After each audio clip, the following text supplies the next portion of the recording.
My name is Nora. My daughter Emma, just 8 years old, is lying motionless in the intensive care unit at Memorial East Hospital in Denver. For more than 33 hours, I haven't left the room. No food, no sleep, just sitting there, holding her tiny, ice-cold fingers, eyes locked on the vital signs monitor, each pounding into my chest. The pale green light from the medical equipment cast a cruel fragility over Emma's face. The oxygen mask covered most of her small features, but I still saw the pallor in her skin and the slight flutter of her lashes every time the machine changed tones. Each time it did, it felt like something was crushing my heart. A nurse stepped in at 4 a.m., offering me a cup of coffee. I declined. I didn't dare look away from Emma, afraid that if I blinked, I'd miss her last moment. My phone vibrated. The screen lit up. Marla? My mother-in-law. My hand went cold as I answered the call. I thought she might ask, "What did the doctor say?" or "How's Emma?" Instead, her voice sliced through like a cold blade. "How long are you planning to cry about this?" I froze. On the other end, I heard my husband Travis in the background, and then a voice even more familiar. Harold, my father-in-law. He spoke slowly, enunciating each word like he wanted them etched in stone. "Let the girl go. This family doesn't need more baggage." I said nothing. My fingers gripped the phone so tightly they turned white. I hung up, placed it face down on the chair beside me. My whole body was still, but my chest burned with every beat. I turned back to Emma. She was still breathing faintly through the machines. Her little chest rose and fell under the weight of something far heavier than lungs should carry. I leaned down, pulled from my jacket pocket her favorite hair clip, a cheap lemon skirt fabric bow she called her superhero charm. I clipped it gently in her hair, straightened it. "Mommy's here, baby." I'm still here. The room was silent except for the cold beeping of machines and the sterile light, but inside me something was cracking, not from grief, from rage.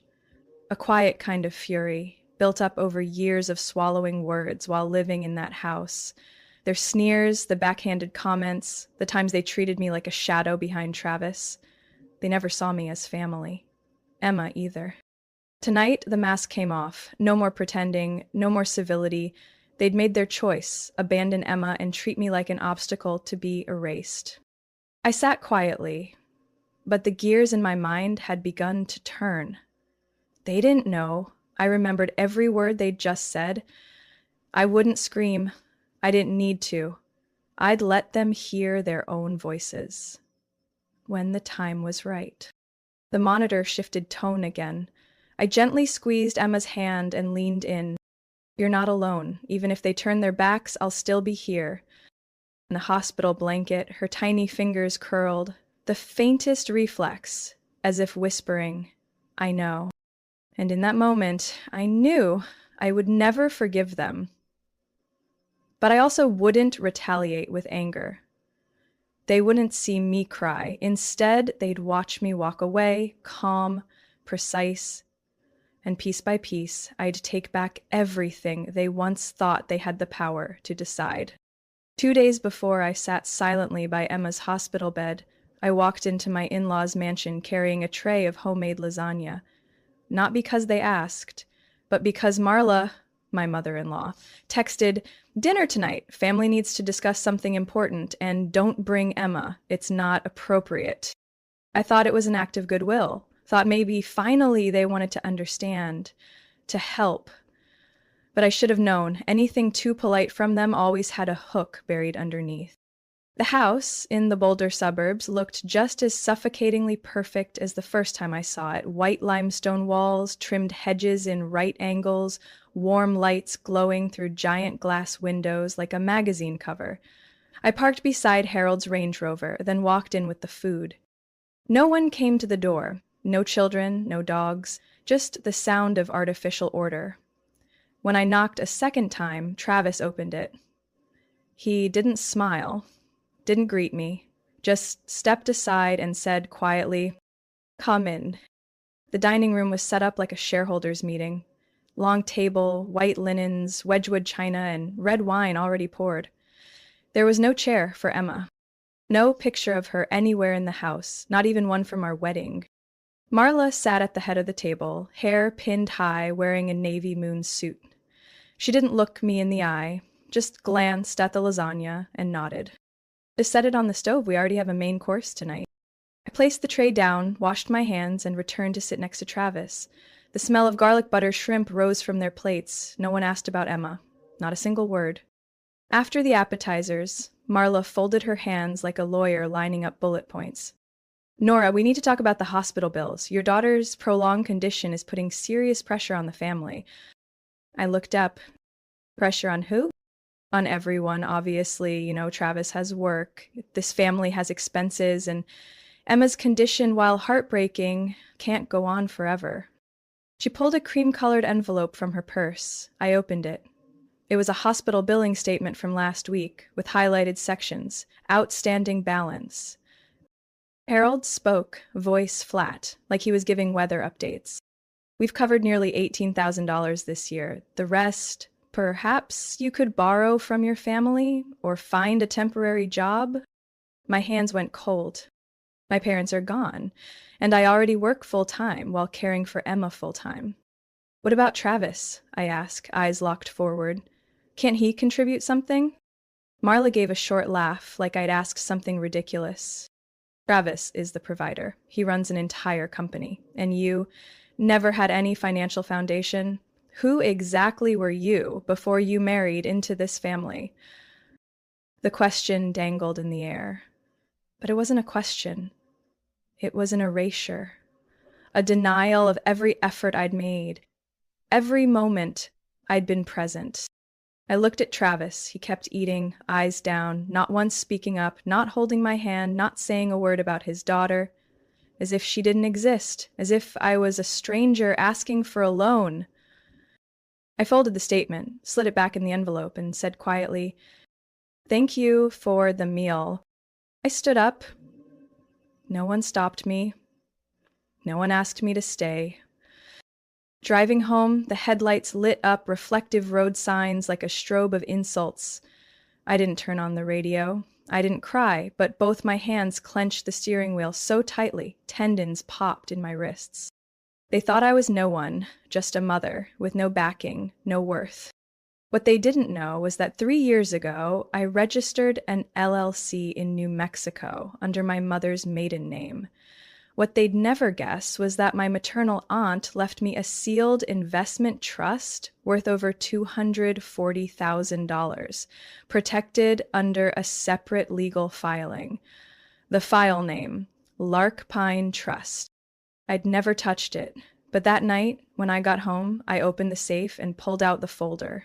Page by page, clause by clause, I read through the documents again, not with hesitation this time, but with clarity, control, and readiness. They called Emma a burden. I call her the reason I will never bow my head again.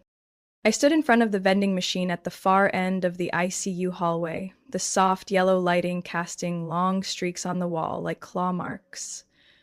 A cup of freshly poured coffee in hand, I turned to head back to Emma's room when I heard Travis's voice. He was just about 30 feet away, standing behind a half-open glass door, phone pressed to his ear. His tone wasn't strained. In fact, he sounded almost relieved. "She's got no one, Mom. Alone since birth. No relatives, no assets. Don't worry. She's easy to control." I froze. Marla's voice came through on the other end, low but perfectly clear. "Good. When Emma's condition goes beyond hope, we'll just say her mother's unstable. Doctors will side with us if we frame it right." "Got it," Travis replied. "I'll take care of it." I stepped back, spine pressing into the wall. My chest clenched like something was clawing at it from the inside. Every word they spoke embedded itself into me like a steel hook. I didn't cry. I pulled out my phone, hit record. From that moment on, everything had to be documented. When I returned to Emma's room, the nurse on shift looked up, then said, as if remembering something, "Oh, earlier this morning, a woman came by claiming to be Emma's grandmother.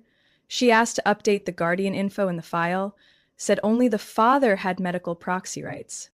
I froze mid-step. What did she tell admin? I'm not sure, but I did see someone from the hospital's legal department reviewing the file afterward.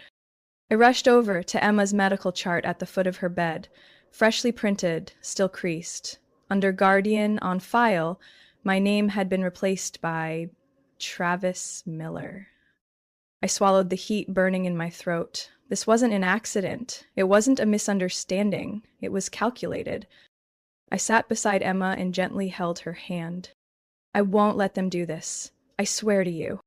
Then I scrolled to a contact I hadn't dialed in 4 years. Melanie Reese, the attorney who helped me set up the Lark Pine Trust, the only person who knew the full extent of what I controlled financially. 2 rings. Reese here. Melanie, it's Nora. I need to activate the emergency plan. It's starting. She didn't ask questions, didn't need to. Send me the hospital info, doctors' names, nurse on shift, and all documents with signatures. I'll call you back in 30 minutes.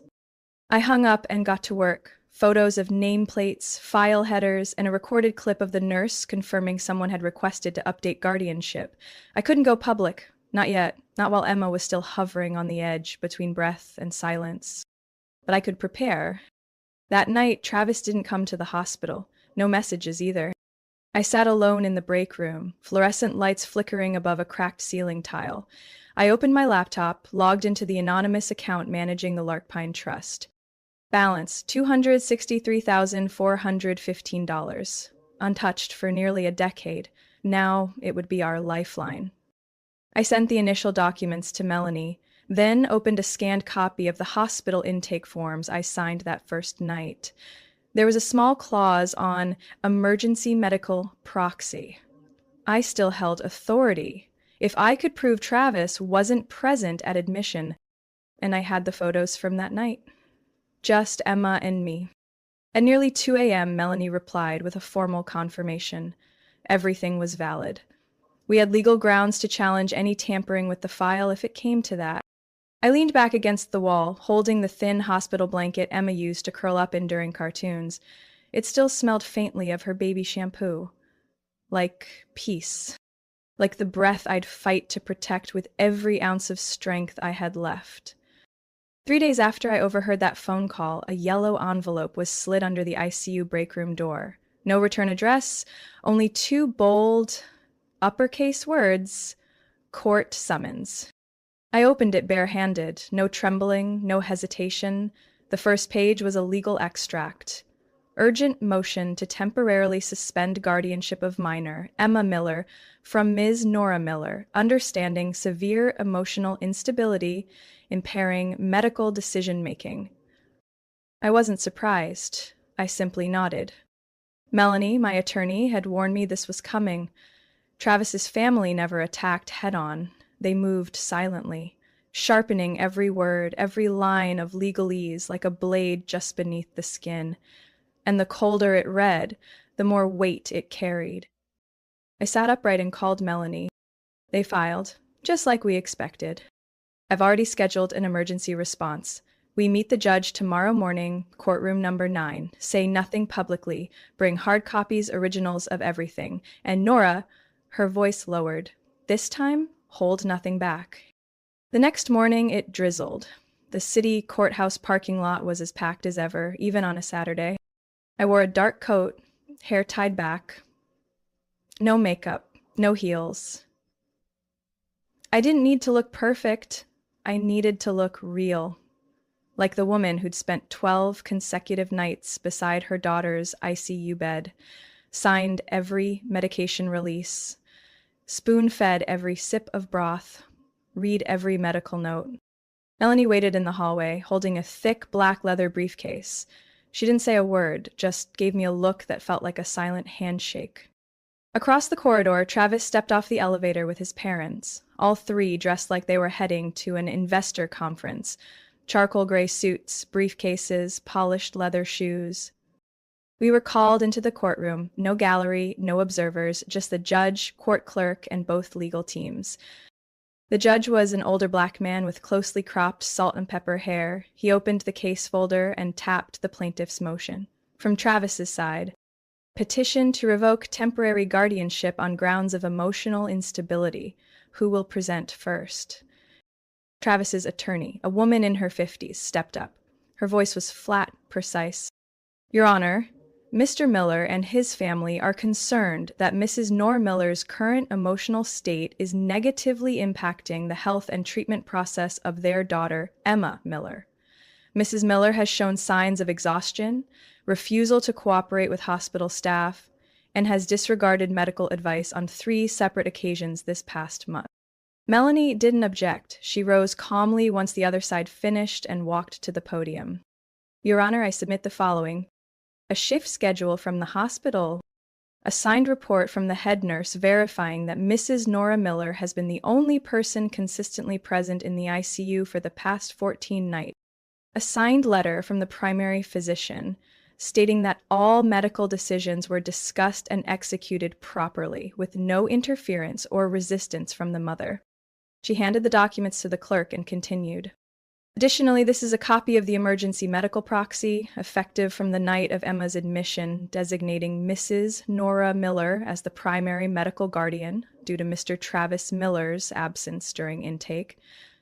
And finally, she paused, resting her hand gently on a photo. A hallway security camera still, provided by the hospital, clearly showing that Mr. Miller did not enter the ICU treatment wing for 9 consecutive days. Silence fell over the courtroom. The judge nodded, flipping through each document carefully. His eyes lingered on Dr. Park's signature. Any further questions from the petitioner? He asked. Travis's lawyer hesitated.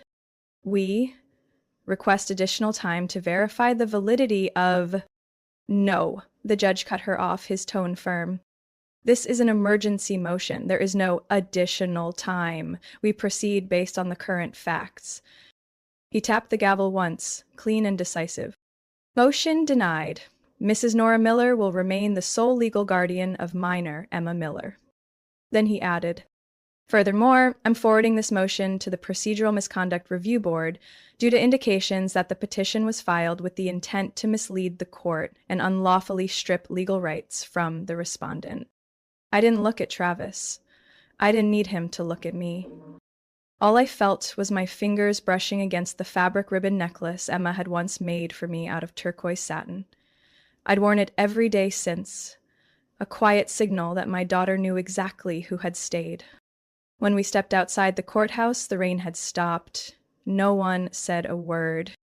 3 days after the hearing, I returned to the hospital that afternoon after signing more documents with Melanie at her office. As I stepped into the ICU, something felt off. Conversations were quieter. Nurses avoided my eyes. Emma's name had been removed from the door. Now it just read, Room 208A. I hurried to the glass door. Emma was still there, but her medical chart had been replaced with a fresh printout. My signature was no longer at the bottom. I was about to call a nurse when I stopped cold. From the partially closed door to the physician's lounge, I heard Travis's voice. She has a history of postpartum depression. I'm sure if a specialist evaluates her properly, something will come up. I held my breath. We don't need her to lose guardianship permanently, just temporarily. We just need to make the doctors doubt. That's enough for the court to reconsider. It was Marla, her voice calm and cutting. Then what? Travis asked.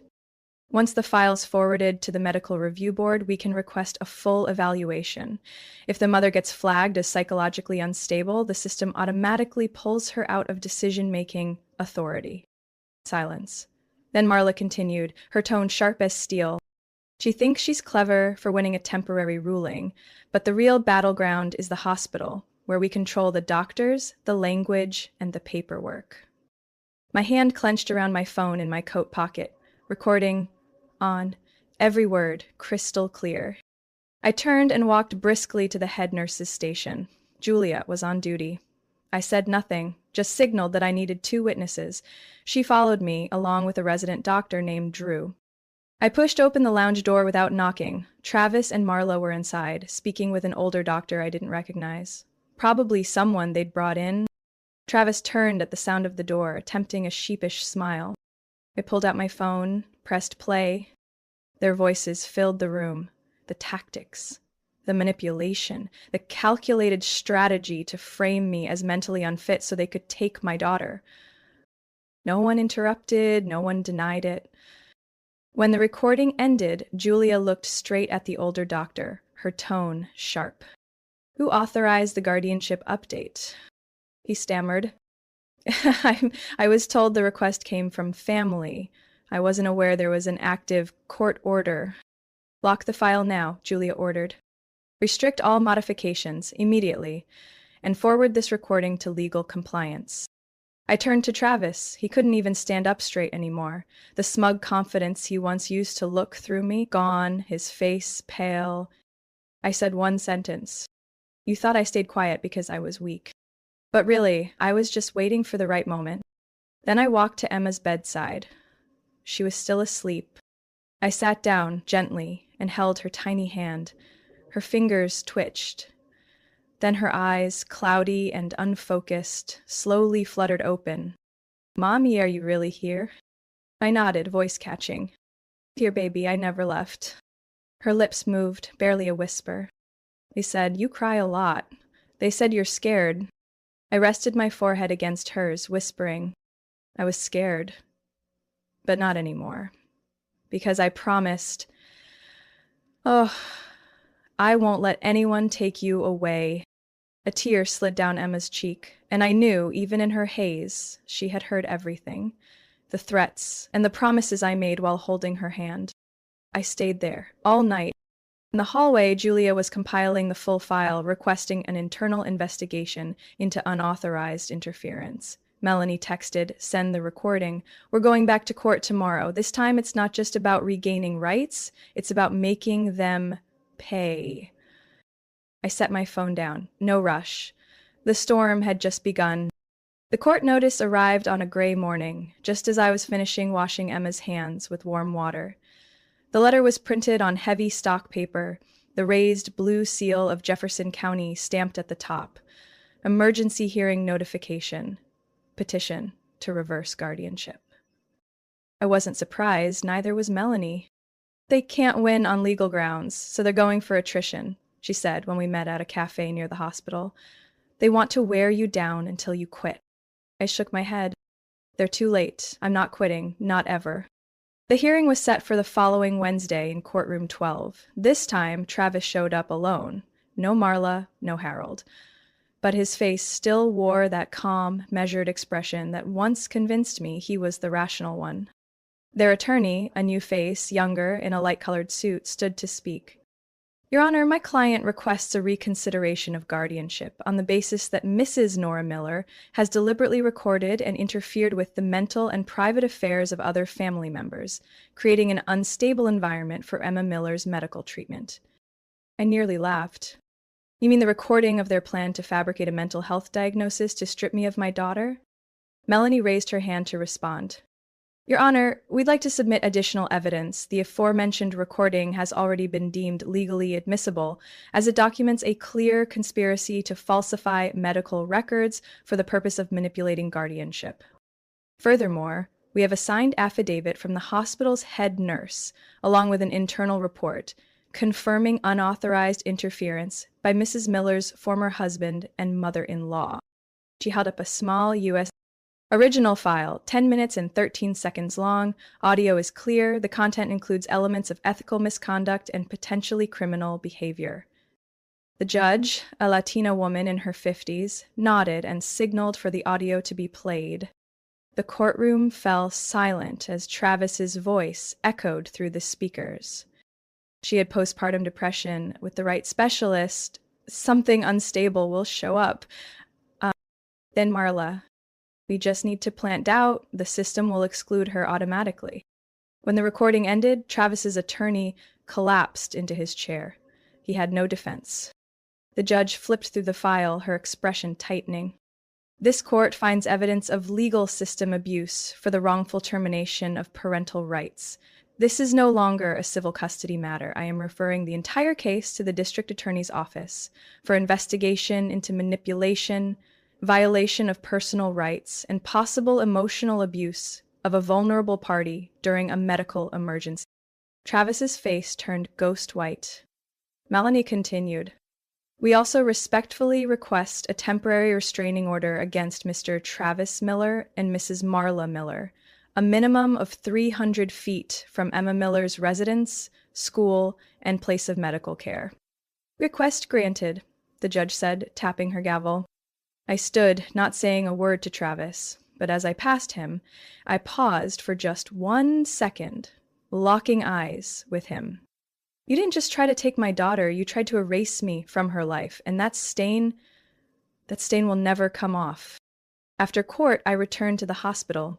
Julia, the head nurse, met me at Emma's door. I heard, she said softly. We've already locked Emma's records from any access on their side. You're now the sole authorized viewer and signatory. I nodded and stepped into the room. Emma was asleep, cheeks slightly flushed. I sat by her bed, picked up her tiny music player, and turned on her favorite lullaby, Somewhere Over the Rainbow. I whispered, Everything's gonna be okay now, sweetheart. I'm here. And this time, I didn't just promise. I protected what mattered most. The soft bedside lamp glowed amber. A quiet beep came from the heart monitor. But I wasn't afraid of that sound anymore. I knew that at the end of this long and exhausting journey, I would still be here, holding my daughter's hand, and no one could force me to leave again. 2 months after the court referred our case for criminal investigation, I signed the lease on a 2-bedroom apartment in South Aurora. 3rd floor. No elevator, but it was quiet and full of light. The living room window looked out over a row of maple trees turning deep orange, and Emma's bedroom faced a small park with swings and a bike path. I placed our old rocking chair beside her bed and hung a single photo on the wall. Emma, beaming, arms wrapped around my neck at age 4. That same photo Marla once took down without a word when I'd hung it in the old house. Now it was the center of everything. Emma was discharged after 47 days of treatment. She still needed daily meds and follow-up appointments, but the color had returned to her cheeks. Her hair, once thinned by IV treatments, had grown back fuller. I still remember Dr. Park's words. She has the resilience of steel, but the only reason she fought this hard is because she knew her mother was waiting beside her. Each night, I tucked her in, turned on the small amber reading lamp, and read a chapter of Charlotte's Web, her favorite. She had heard it dozens of times, but still smiled when I gave Charlotte a calm voice and made Wilbur sound a little silly. Keep reading, Mommy, Emma would whisper, her eyelids heavy. I liked the part where the spider writes words in her web, and I'd keep reading until my voice softened into her steady breath. A week after we moved in, my bank account received the first compensation payout from the case against Travis's family for unauthorized medical interference. Part came from a private settlement. The rest Melanie helped me win as damages for emotional distress and legal costs. That money didn't change my life the way people think it does. It didn't buy a mansion or a luxury car, but it bought freedom. And that alone was enough for me to know I wouldn't keep it just for myself. I used the Larkpine Trust, along with the compensation, to start a nonprofit called Still Standing, a support network for single mothers of critically ill children. The idea was born from something I once read in a hospital waiting room. 75% of single moms leave full-time work to care for sick children, and 40% fall into extreme poverty. I knew the fear of losing a job when faced with the choice between a paycheck and a doctor's visit. I knew what it was like to walk into the ICU at 2 a.m. with nothing but a folder and a trembling heart, and no one to ask, "Are you okay?" Still Standing didn't promise to fix everything, but we delivered breakfast vouchers to hospitals. We hired legal advisors who offered 2 free consultations per month. We hosted Wednesday night support circles, where every mother had the right to cry, be angry, speak, or just sit in silence without being told to be strong. In the first week, we had 3 members, one named Lisa, her daughter battling leukemia. One named Brenna, only 24, a newborn at home and a boyfriend who'd vanished. I didn't ask why. I just placed a pot of mint tea on the table and said, "I'm here, not to fix everything, but so none of us has to fall alone." One Saturday morning, I took Emma to the park near our new home. She wore a sky blue coat and a beige knit hat with a pom-pom, clutching a small tin of cookies we'd baked together. My mommy, are you not working today? Nope. Today is just for cookies and sunshine with Emma. She nodded, thoughtful, then asked, did you ever cry alone before? I paused, then nodded. Yes, but I never let you see it because I wanted you to believe someone would never leave your side. Emma turned toward the swirling leaves caught in the breeze. After a while, she whispered, I know that. No matter what they said, I never doubted you. I held her hand, and for the first time in months, her little fingers weren't cold. And for the first time after such a long battle, I understood. I hadn't just reclaimed my right to be a mother. I had reclaimed myself, and I was still standing in a way no verdict could ever define. I keep a small chestnut-colored wooden box on the bottom shelf of our bookcase, right next to the fairy tale books Emma knows by heart. On its lid, I taped a note written in thick black marker, open only when you forget how far you've come. Inside, there are no court papers, no legal documents, no judge's rulings, just a few fragments that once seemed insignificant. A star-shaped hair clip Emma wore the day she was admitted, a scribbled drawing of the two of us standing under a rainbow, a small square of fabric cut from the hospital blanket I folded and brought home, even though the nurse told me I could throw it away, and a letter, one I wrote to myself on a night no one knew about. Nora, no one saw you curled up in that hospital chair, hands trembling from cold, heart trembling from fear. No one heard you stifle your cries so your daughter wouldn't feel them. No one came when you realized the people you once trusted most had set you up to lose the right to be her mother. But you stayed. They said you were too sensitive, too dramatic, too fragile, but you stayed. And because you stayed, she lived. She believed. She still called you Mom. So next time someone tries to make you question your worth, open this box and remember, you are not weak, you are not lost. You stayed, and that is enough. From the one person who knows you never gave up. Yourself. I don't need apologies from Travis. I don't wait for remorse from Marla or anyone in a family that treated motherhood as an obstacle to be removed. I don't need a court to say I won, because I didn't win every hearing, but I kept the only thing I could never afford to lose, Emma's trust. One early spring evening, as I wiped down the kitchen counter, Emma came over with a small note folded in half. Her handwriting was crooked, the purple marker a little smudged. I wrote this for you, Mommy. I opened it. It read, thank you for not leaving, even when they said you should. I didn't say a word. I just held her for a long, long time. The next week, I got an email from a woman named Erica in Kansas City. She found still standing through a post that had gone viral. Her son was newly diagnosed with a congenital heart defect. Her husband had left. Both sides of her family had gone quiet. She wrote, I'm about to break, but reading your story made me think, maybe, just maybe, I won't. I replied with only one sentence. You don't have to get through it alone. I'm here. And I realized the validation I once searched for, the acknowledgement, the recognition, didn't come from the courts or settlement checks. It came from the quiet ones, the ones fighting their own invisible wars. One Sunday afternoon, Emma and I walked around Sloan Lake. The breeze was cool, the water sparkled in the sunlight. Mommy, I start at my new school tomorrow. I'm a little scared. I used to be scared too, you know? But then you weren't? No, I still was. I just chose not to let fear stop me from walking forward. Emma smiled and squeezed my hand. Then she pointed toward the lake. Look, Mommy, our shadows, on the water.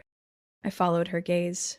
Two faint silhouettes, but always side by side, no matter how the water rippled.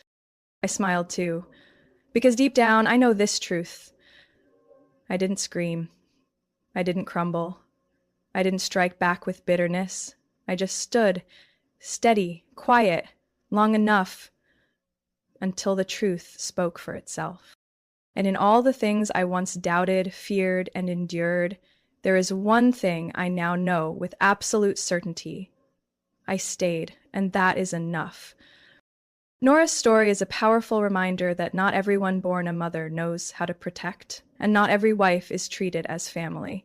In a world where silence is often mistaken for weakness, Nora proved that sometimes the greatest strength is simply not leaving. No applause needed, no apology required, just the gaze of a child that says, "Mom stayed." And that, in any era, is the truest kind of victory. What do you think about Nora's journey? What would you do in her place? Share your thoughts in the comments, and don't forget to follow the channel for more real-life stories about family,